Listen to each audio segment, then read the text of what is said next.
Bonjour et bienvenue dans Répétition Minute, le premier podcast horloger en langue française. Je suis Marc Montagne, passionné d'horlogerie et également fondateur de Toolwatch, l'application qui permet de mesurer la précision de ses montres. Dans ce podcast, je partage mon expérience de l'horlogerie et vais à la rencontre des collectionneurs et personnes qui font cette industrie.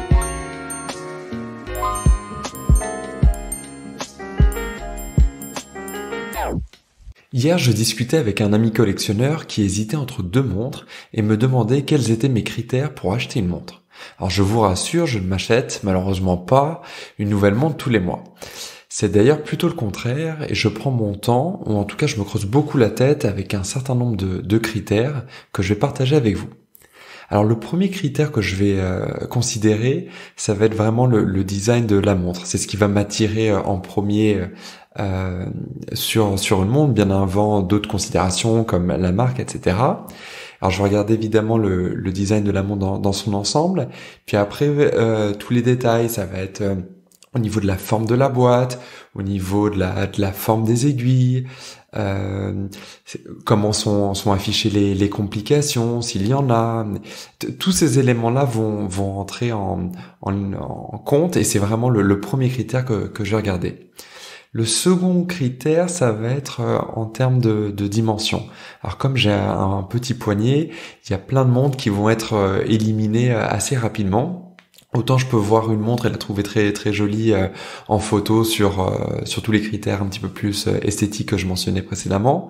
Autant une fois que je vais la voir en vrai, que je vais la passer au poignet, là tout de suite je vais me rendre compte si elle est adaptée pour mon poignet ou si, comme ça peut arriver, elle va être un petit peu trop grande et je vais tout de suite la mettre de côté.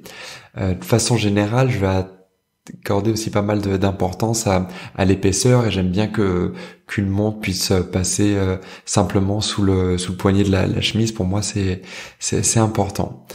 Donc les dimensions vont être très importantes et puis ça va entrer aussi en compte, enfin ça va se rattacher à la notion de design que j'évoquais avant. Si on a une montre qui est de bonne dimension, qui est bien équilibrée, ça va se ressentir aussi.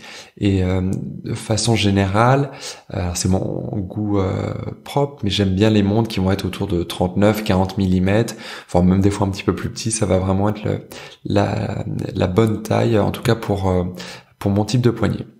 Un autre critère que je vais regarder ensuite, ça va être celui de la qualité du mouvement. Pour moi, il n'y a rien de pire que d'avoir une montre, d'être content de l'avoir achetée, neuve ou d'occasion, et puis qu'elle tombe en panne, que le mouvement fonctionne plus, qu'on la rapporte, qu'elle passe en SAV, qu'on la récupère et qu'elle tombe à nouveau en panne, etc. Et il existe malheureusement des montres et donc des mouvements surtout qui sont pas bien conçus et qui occasionnent énormément de problèmes. Et donc je vais regarder souvent les avis en ligne notamment. On va pouvoir vite se rendre compte si une montre a tendance à causer problème ou pas, ou à l'inverse il y a tout un tas de mouvements qui sont précisément réputés pour leur fiabilité, et ça va être vers ce type de mouvement que je vais avoir plutôt tendance évidemment à me tourner. Alors une fois qu'on a choisi un mouvement qui fonctionne bien, qui est de qualité, je vais regarder aussi la qualité des finitions, la qualité des finitions. Donc ça c'est quelque chose qui m'est venu, je dirais, un petit peu plus tard, avec une certaine expérience. On va regarder un petit peu plus les finitions, et j'en parlais dans un précédent épisode, mais un même mouvement peut être utilisé par plusieurs marques différentes, et ce qui va souvent changer, ça va être la qualité des définitions du mouvement. Donc j'ai commencé à avoir une sensibilité un petit peu plus prononcée pour cet aspect-là, et je vais regarder comment va être fini le mouvement, s'il va y avoir des anglages qui va être fait à la main, tout ce qui va être perlage, côte de Genève qui sont les classiques, tout ce qui va être le poli des vis, etc. Comment le mouvement est fini, je vais accorder beaucoup d'importance. Et puis ça va pas être seulement le mouvement, mais globalement la montre, le boîtier, les aiguilles, les index, tous ces petits détails qui vont me permettre tout simplement d'apprécier la qualité globale de la montre. Ensuite, un autre critère très important, ça va être celui du prix. Alors, au-delà de la valeur même de l'achat, la question que je vais me poser, c'est de me dire, est-ce que pour le prix auquel va être offert la montre, auquel je vais pouvoir l'acquérir? Est-ce que c'est un prix qui est justifié selon moi pour cette montre-là? Est-ce que voilà la qualité de ce mouvement, de ses finitions, des matériaux, etc. Est-ce que ça justifie le prix qui est en face? Donc c'est une question qui est toujours un petit peu subjective, mais le pire, ça serait d'être dans une situation où on a une montre et puis il y a un prix en face et on comprend pas vraiment pourquoi la montre est aussi chère par rapport enfin que le prix affiché est trop élevé par rapport à la montre qu'on va avoir en face de soi. Donc si indépendamment du prix en question, la valeur me semble correcte par rapport à cet achat, alors je vais envisager le prix différemment. En tout cas, il va faire du sens pour moi et ça va moins m'effrayer. De façon à peu près similaire au prix, je vais regarder aussi la valeur à la revente. Alors souvent, voilà, avec tous ces critères-là. Comme vous pouvez le voir, je mets beaucoup d'attention dans un achat. C'est jamais des achats inconsidérés, enfin non réfléchis.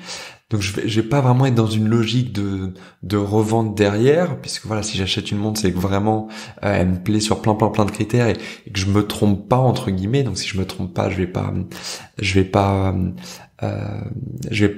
penser à la revente, mais malgré tout, je vais quand même préférer une montre dont je sais que la valeur va se maintenir ou même augmenter plutôt que l'inverse. Ça va avoir tendance à me rassurer et puis à d'une certaine manière rationaliser un petit peu le montant souvent élevé quand on achète des montres de luxe mécanique. Ça me permet de justifier un petit peu rétrospectivement, ou en tout cas de me donner une excuse qui va me permettre de justifier cet achat, même si je vais pas nécessairement revendre la montre après.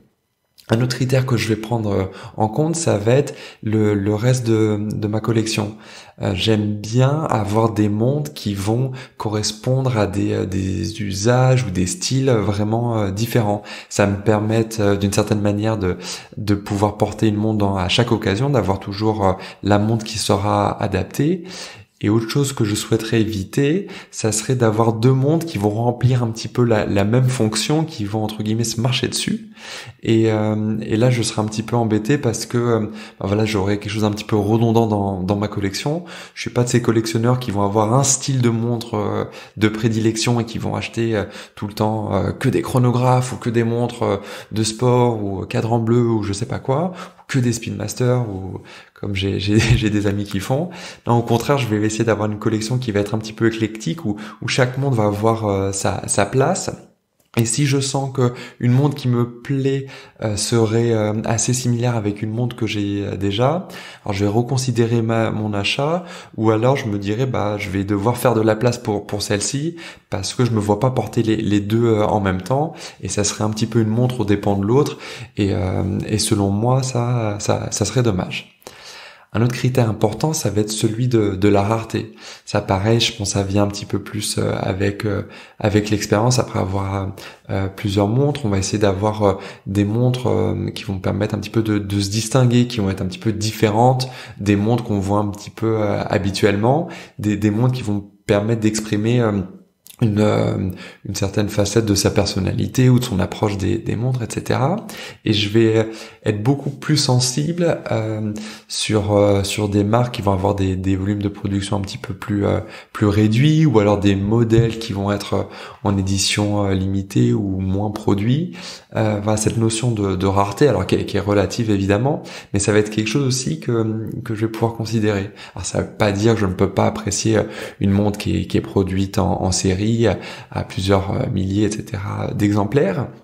Mais entre deux montres, si je vais avoir le choix entre une montre qui va être un petit peu plus exclusive et une autre montre qui va être produite plus massivement, je vais avoir tendance assez naturellement à me pencher vers la montre un petit peu plus exclusive.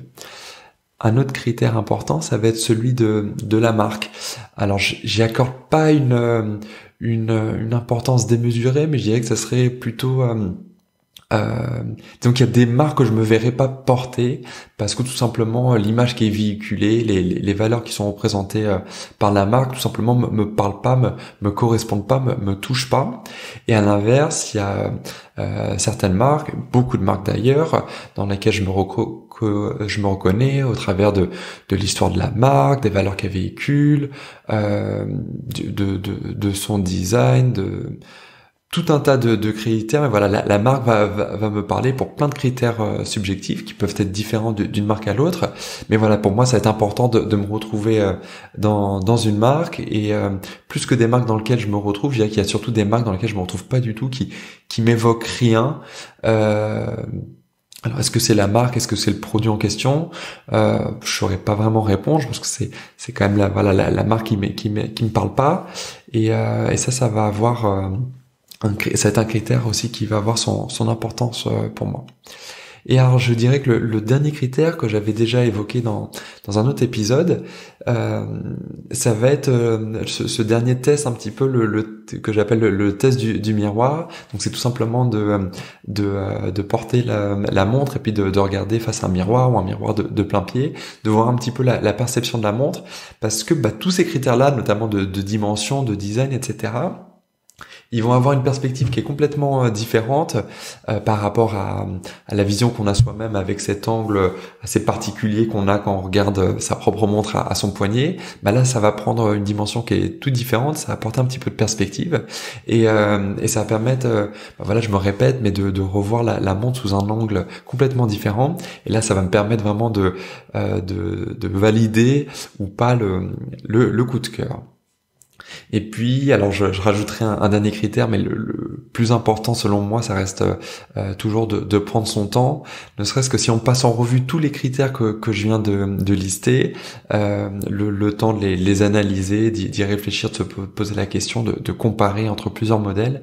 Finalement, ça prend pas mal de temps, et c'est pour moi aussi un plaisir justement quand on cherche une montre, de trouver la bonne, ensuite de trouver la bonne occasion. Où est-ce qu'on va l'acheter? Est-ce qu'on va l'acheter neuve? Si oui, où? Dans quelle boutique? Ou d'occasion? Et dans ce cas-là, il y a plein d'autres questions qui vont se poser, mais j'apprécie vraiment de pouvoir prendre son temps. Il y a rien qui justifie, selon moi, d'acheter une montre rapidement. C'est pas quelque chose qui doit être fait à la hâte, mais au contraire, on doit vraiment se poser toutes les questions et prendre son temps. Et c'est, selon moi, peut-être le plus important quand on envisage l'achat d'une nouvelle montre. Voilà, j'espère vous avoir aidé pour votre prochain achat horloger, et je vous dis à bientôt pour un prochain épisode. Merci d'avoir suivi ce podcast. Vous pourrez retrouver les notes de cet épisode sur répétitionminute.com. Vous pouvez également vous abonner au podcast Répétition Minute sur Apple Podcast, Spotify ou autre plateforme et laisser un avis sur iTunes si le podcast vous a plu.